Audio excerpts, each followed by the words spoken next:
Morning everyone. अपने आज writing की क्लास स्टार्ट कर रहे हैं। इसमें सबसे पहले अपनी जो मेन सिटिंग एंड फोल्डिंग रहती है। सिटिंग में अपने स्ट्रेट रहेंगे, टेबल और बेंच का जो स्पेस है वो इक्वल होना चाहिए। सिटिंग में और होल्डिंग में अपने पेन की इतनी नोक छोड़कर फिंगर आगे एंड थंब हल्का सा पीछे।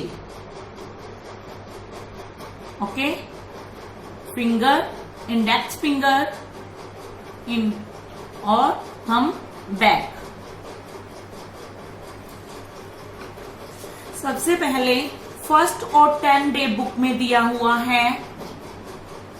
फर्स्ट डे और 10 डे।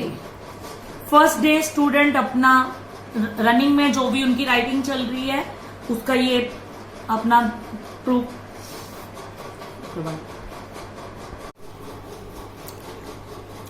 जैसे आपने देखा कि सी की शेप से ये 6 लेटर्स बनते हैं, उसी प्रकार से उसके बाद में अपने एल की शेप वाले फॉन्ट आ जाते हैं। एल की शेप वाले फॉन्ट अपने बनते हैं जैसे बी, एफ, एच, आई, जे, के, एल। ये फॉन्ट अपने एक जैसे हैं सभी। उसमें फिर अपने ए की शेप लेते हैं, एल की शेप अपने ली है और बी की शेप में सेम उसी लाइन पे वापस आते अपने ये चीज। वैसे तो कर्सिव में आप लोग सभी लिखते हैं, लेकिन कर्सिव फॉन्ट की जो बनावट है, प्रॉपर स्लांट लेना, फॉन्ट में स्पेस कितना होना चाहिए, ये चीजों का अक्सर स्टूडेंट ध्यान नहीं देते। ये अल्फाबेट सारे कंप्लीट होने के बाद में अपने करेंगे कंबाइन वर्ड। कंबाइनिंग वर्ड मतलब ए और बी को टच करके, जोड़ करके कैसे लिखना है। ए और बी, ए और बी, इन दोनों में मैंने टच किया है और साथ में इनका प्रॉपर स्लांट दिखाया है। ऑलमोस्ट बच्चे लिखते हैं लेकिन स्लांट भूल जाते हैं। उसके बाद में बिना पेन उठाए एक ही लाइन में A to Z, पहले A to M लिखना है, फिर N से Z लिखना है, A to Z लिखना है। इसमें हाथ नहीं उठाना, बिना हाथ उठाए एक ही लाइन में लिखना है। उसके बाद में अपने स्पेलिंग आ जाते हैं स्मॉल लेटर्स के। ये सारे स्पेलिंग में एक बार आपको स्मॉल लेटर्स के दे रही हूं। इसमें सारे स्मॉल लेटर्स हैं, कोई भी बिग लेटर नहीं होगा, क्योंकि मैं आप लोगों को एक बार स्मॉल लेटर सिखा रही हूं, बिग अभी सिखाए नहीं है। स्मॉल लेटर्स कंप्लीट हुए। उसके बाद में वापस से अपने ए टू जेड की रिवीजन ली, एक बार अपने इसी की प्रैक्टिस की है। अब अपने कैपिटल वर्ड स्टार्ट होते हैं। उसके बाद में अपने कैपिटल वर्ड स्टार्ट होते हैं। अब मैं आप लोगों को कैपिटल की शेप बताऊंगी कि कैपिटल वर्ड बिल्कुल आसान है, बिल्कुल इजीली बनते हैं ये। ए, बी। अब कई बच्चे बोलते हैं कि मैम आपने बनाया, मैंने भी ऐसे ही बनाया है, लेकिन बेटा आप अपने फॉन्ट की शेप देखो और मेरे फॉन्ट की शेप देखो, थोड़ा इसमें आपको डिफरेंस लगेगा। उसके बाद में सी बिल्कुल एग की शेप में बनता है। डी, इस तरीके से अपने एक एक करके कंप्लीट। अब बच्चों ने बिग में ई बनाया है और मैंने भी बिग में ई बनाया है। इन दोनों बिग में ई में डिफरेंस है, ये अंतर आप भी देख सकते हो बेटा। हर एक फॉन्ट में डिफरेंस होता है। बस यही छोटी छोटी चीजों को आप इग्नोर कर देते हो। हम इन छोटी छोटी चीजों को अगर स्लो में अपने लेते रहें तो स्पीड में अपनी राइटिंग कभी बिगड़ती नहीं है।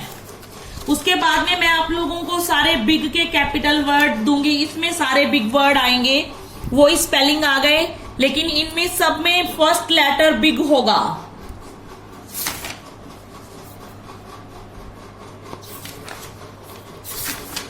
उसके बाद में फिर अपने वापस से वही A to Z की प्रैक्टिस करनी है।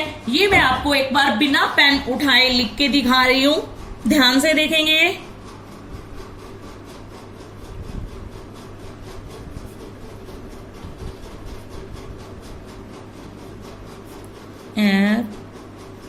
FGHIJK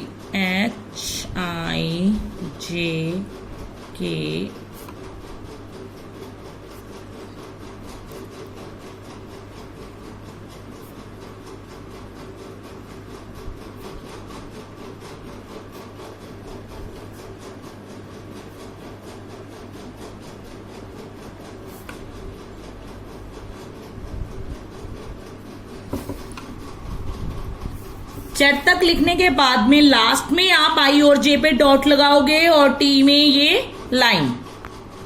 अब देखो मैंने A से Z तक लिखा, इसमें बिल्कुल भी मैंने हाथ नहीं उठाया। आप लोगों को भी ये कर्सिव राइटिंग में पेन नहीं उठाना होता, जब अपना सेंटेंस कंप्लीट होता है उसके बाद में ही हाथ उठता है। इसी तरीके से अपने फिर लाइनिंग कोई भी वर्ड अपने सेंटेंस स्टार्ट करते हैं। जैसे मैंने लिखा गॉड, एक सेंटेंस कंप्लीट किया, उसके बाद में नेक्स्ट के लिए मैंने ये चीज देखनी है कि मेरा स्पेस कितना हो रहा है इसमें। ये नहीं कि अपने इसमें स्पेस ज्यादा डाल रहे हैं। मैंने यहाँ पे जानबूझ के दोनों का स्पेस ज्यादा दिया, लेकिन देखो बुक में ये स्पेस कम दिया हुआ है। ये चीज आप लोग भी ऐसे ही लिखते हो, मैंने इसलिए स्पेस ज्यादा दिया है, लेकिन ये रॉन्ग है। अपने को यहाँ पे स्पेस का भी ध्यान रखना है।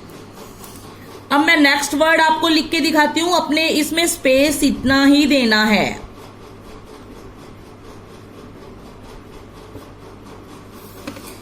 कहीं पे भी अपने आई में जे में डॉट लगाना है या टी पे ऊपर लाइन लगानी है तो वो बाद में लगेगी, बीच में नहीं लगेगी।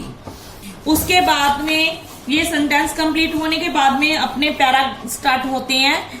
फिर ये पूरा पैराग्राफ दिया जाता है। इसमें एक लाइन दी हुई है, इस लाइन का मतलब है कि आपको यहाँ पे स्पेस का ध्यान रखना है कि इस लाइन तक अपना ये वर्ड कंप्लीट होना चाहिए। एक लाइन में फॉन्ट इतने ही आने चाहिए। ये उसके बाद में तो फिर आप लोगों का फ्लो बन जाएगा। आप लोगों को प्रिंट राइटिंग का पैरा दिया जाएगा जिसको आपको कर्सिव में चेंज करना है। Okay, thank you.